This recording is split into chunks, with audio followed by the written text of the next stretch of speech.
आज मैं आप लोगों के लिए एक ऐसी सत्य घटना लेकर आया हूँ जिसका नाम बुढ़वा है। बुढ़वा एक ऐसी कोई आत्मा होती है जो तालाब या नहर में रहती है। तकरीबन 45 से 50 साल पहले राजस्थान की ये कहानी है। एक आम से अध्यापक है जिनका नाम राम अवतार है। कहा जाता है जैसा इनका नाम था वैसा ही इनका काम भी था। ये लोगों की मदद किया करते थे बिना किसी सोच विचार के।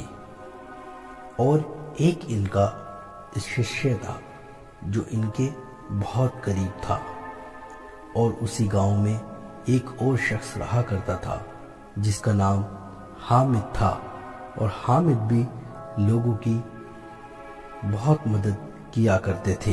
अब हम बात करते हैं अपनी इस कहानी की। राजस्थान के एक छोटे से गांव में एक तालाब था जो उस पूरे गांव में चर्चा का विषय बना हुआ था।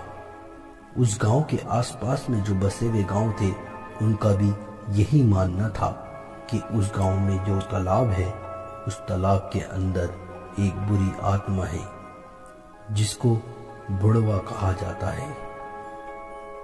आत्माओं को तो वैसे कई नामों से बुलाया जाता है जैसे पिशाच, राक्षस, यक्षिणी, ब्रह्म राक्षस और जिन, जिन्नात वगैरह वगैरह। उसी तरीके से ये प्रेत आत्मा है जिसका नाम बुढ़वा है।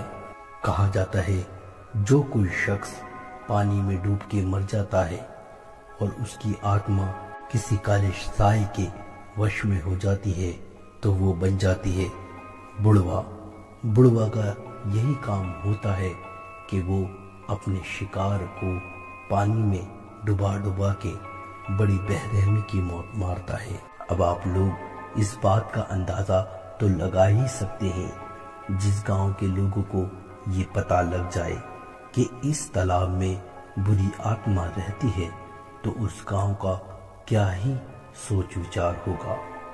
कहा यह जाता है लोगों के डर का ये आलम था कि लोग रातों में तो क्या दिन में भी वहां जाने से डरते थे, क्योंकि उस तालाब ने कई लोगों की जान ली थी।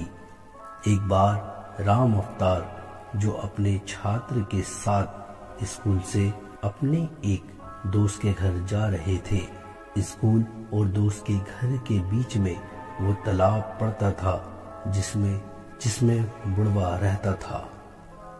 इसकी वजह से राम अवतार जी ने अपने छात्र को अपने साथ लिया था, लेकिन अनहोनी से कोई बच नहीं सकता और फिर राम अवतार जी भी उसी अनहोनी का शिकार हुए।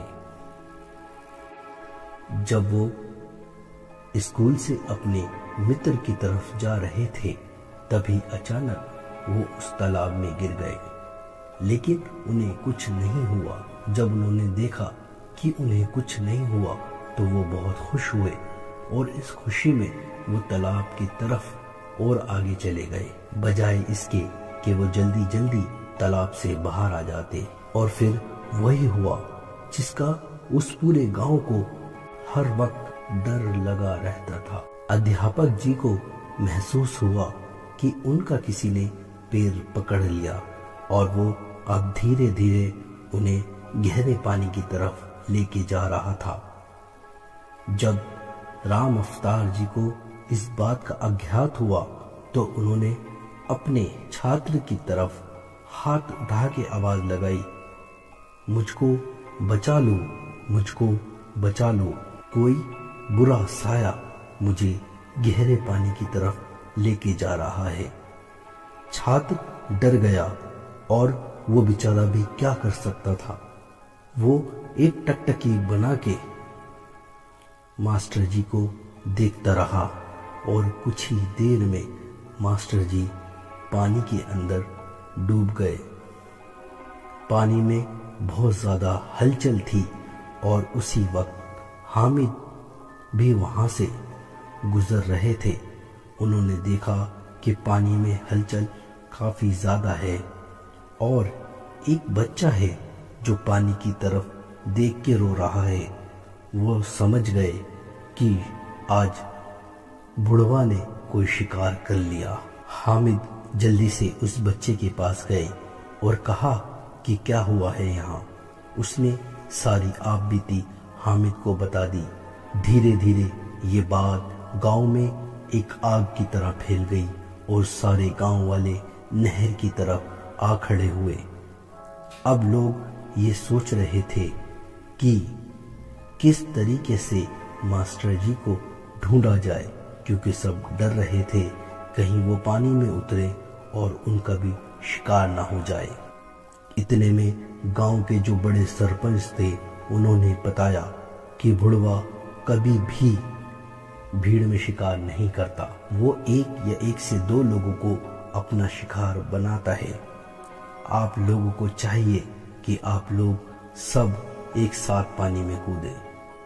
पूरे गांव में जितने भी तैराकी थे, जो अच्छा तैरना जानते थे, वो एकदम से पानी में कूदे और इसमें सबसे आगे हामिद थे।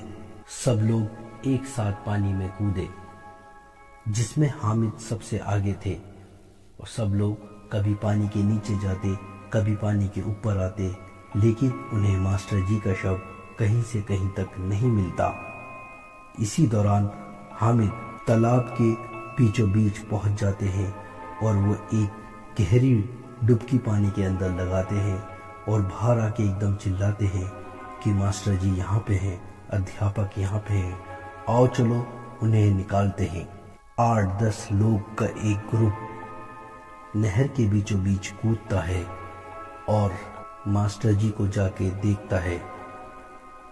जब वो मास्टर जी को बाहर निकाल लाते हैं तो अंदर का मंजर बताने लायक नहीं होता। बहुत कोशिशों के बाद, सरपंचों की कोशिशों के बाद वो बताते हैं कि मास्टर जी उल्टे जमीन में कंधे के बल गड़े हुए थे।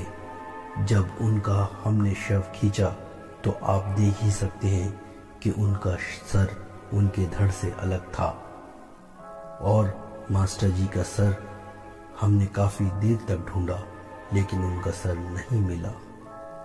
किसी तरीके से मास्टर जी को उनके घर की तरफ लाया जाता है और हिंदू रीति रिवाज के साथ उनका अंतिम संस्कार किया जाता है। लेकिन अभी खौफ के दिन यहाँ खत्म ना हुए थे। अब वो खौफनाक रातें शुरू हुई जब मास्टर जी के चिल्लाने की आवाज लोगों को सुनाई देने लगी। वो रात में आने वाली चीखें जब लोगों से बर्दाश्त नहीं हुई तो उन्होंने सोचा कि अब कोई इसका उपाय किया जाए जिससे इससे छुटकारा पाया जाए। उन्होंने कई तांत्रिकों को अपने गांव में बुलाया। कई पंडितों ने इसका हिसाब अनुमान लगाया कि इस बला से किस तरीके से पीछा छुड़ाया जाए। तो कुछ तांत्रिकों ने गांव वालों को ये सुझाव दिया कि तुम इस तालाब को सुखा दो। इस तालाब में जहां से भी पानी आता है उस स्रोत को बंद कर दो। इस बात को सुनने के बाद गांव के सरपंच जी ने इस बात को साफ साफ नकार दिया और कहा कि अगर हम इस तालाब को सुखा देंगे तो गांव में पानी कहां से आएगा। उन तांत्रिकों ने सरपंच जी से कहा कि अगर तुम इस पानी को सुखाओगे नहीं, इस तालाब को सुखाओगे नहीं, तो गांव वाले ही नहीं बचेंगे, तो तुम इस तालाब के पानी का क्या करोगे। बहुत समझाने के बाद सरपंच जी मान गए और उस तालाब को सुखाने का निर्णय लिया गया। कुछ समय के बाद गांव वालों की मेहनत का फल सामने आया और वो तालाब सूख गया। लेकिन उस तालाब के सूखने के बाद तालाब का मंजर देख के लोगों की रूह फना हो गई, क्योंकि उस तालाब के अंदर काफी इंसानी खोपड़ियां मौजूद थीं। कई इंसानी शव भी मिले। शव क्या थे? कंकाल थे, क्योंकि उनके मांस को मछलियों ने खा लिया था। इस तरीके से उस गांव ने उस प्रेत आत्मा से छुटकारा पाया। आज की हमारी स्टोरी यहीं पूरी होती है। अगर आपको हमारी स्टोरी पसंद आई हो तो प्लीज़ वीडियो को लाइक और शेयर और चैनल को सब्सक्राइब करें, जिससे हम मोटिवेट हो आपके लिए ऐसी ही खौफनाक कहानियाँ लेकर आने के लिए। जल्दी मुलाकात होगी एक और नई हॉरर स्टोरी के साथ। तब तक के लिए जय हिंद, जय भारत।